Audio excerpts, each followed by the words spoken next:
Hi, I'm Natalie Ledwell, and today I'd like to share with you how to harness the power of visualization to attract more abundance. Now, have you ever thought things like, I'll be happy when I receive that job offer, or I'll be happy once I finally find my soulmate, or I'll be happy once I start making all the money that I want? If you do, then you're not alone. However, these types of thoughts can be damaging and prevent you from achieving true happiness and success in the present moment. Now, if you believe that you cannot attain happiness till something monumental happens to you or that you become different, then that is a limiting belief. Now, the thing about limiting beliefs is that oftentimes they form in our subconscious minds and are buried deep inside. Now, these limiting beliefs can be damaging, and they hold many people back from achieving the success and the happiness that they want in their lives. So one of the ways to rid yourself of limiting beliefs is to shift your mindset into one of abundance and prosperity.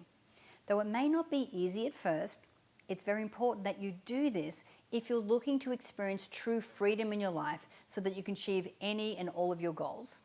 And today, what I'd like to do is share with you a very effective technique that will help you to shift into an abundance mentality: creative visualization.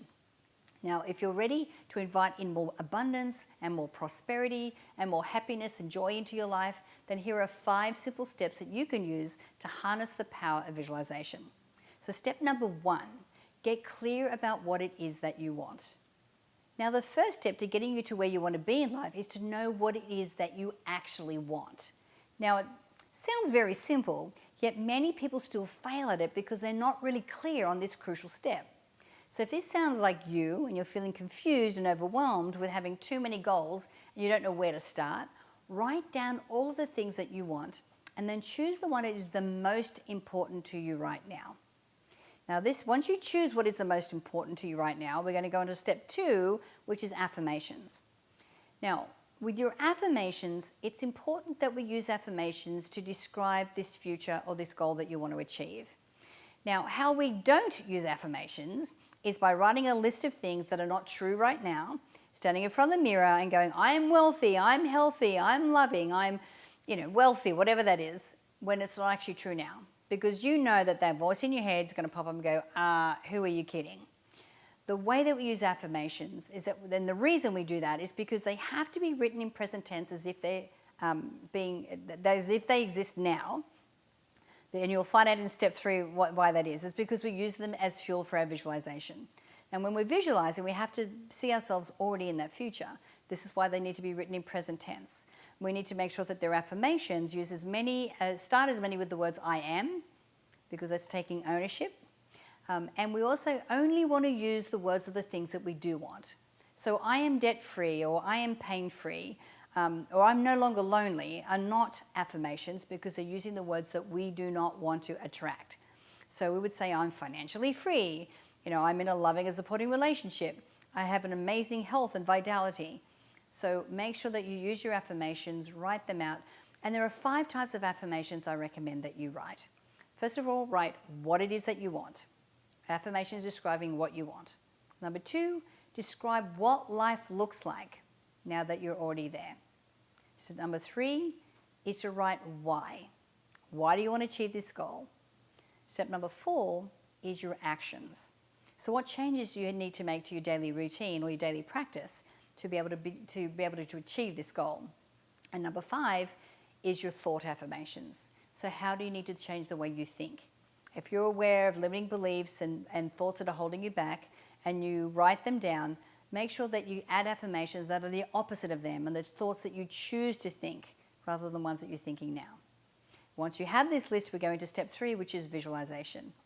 Now that you're clear about what you want, you really need a focused and relaxed mind. So rather than stressing about clearing your mind from every thought, just breathe deeply, relax into your body, and have the relaxation working all the way up your body, up to your head. And once you feel at ease, I want you to visualize just one scene. What you may need to do is just choose one affirmation and put yourself in that one scene and invoke as many senses as you can: sight, smell, taste, sound, everything, to make that so real for you that your subconscious mind doesn't realize that it's not your actual reality. And the more often you can do that, the more effective it becomes. Now, as my friend Bob Proctor says, he says, thoughts become things. If you see it in your mind, you will hold it in your hand. Okay, so step number 4 is to practice positive thinking. So whenever you notice negative thoughts arising when you're visualizing, don't resist them. Just acknowledge them and be grateful for them as they float away. Now, this is a really good way to notice them without giving them any more power.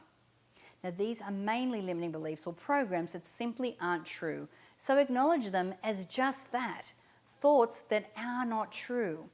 See them, let them float away, and then they hold no power over you. Now, Bob has another quote, and he says, faith and fear both demand that you believe in something that you cannot see. So choose which one you want. Okay. Step number 5, add emotion. Okay, very important. This is the fuel for our visualizations.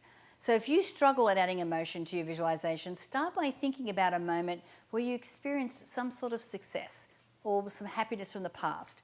Remind yourself of that success or that happiness and relive it in your imagination.